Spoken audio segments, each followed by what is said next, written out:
Oktoba tunafanya nini? Tunatiki.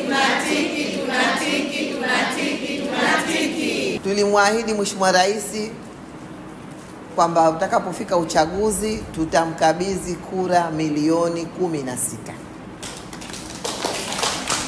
Na hizo kura milioni 16 wewe umo, sote hapa tumo katika hiyo milioni 16.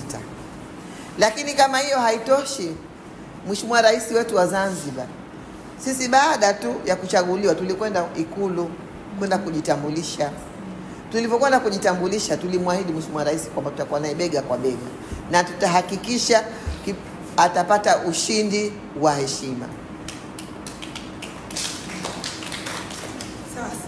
Na hatukuridhika tukwenda kujitambulisha, lakini baada ya kuona kazi nzuri ambazo wamezifanya za utekelezaji wa ilani ya Chama cha Mapinduzi, sisi Umoja Akina Mama na wengi mlikuja pale Zanzibar katika kumpongeza. Tulimwahidi Mheshimiwa Rais kwa kazi kubwa na nzuri ambayo ameifanya kwamba uchaguzi utakapofika tutahakikisha sisi kina mama anapata ushindi wa heshima.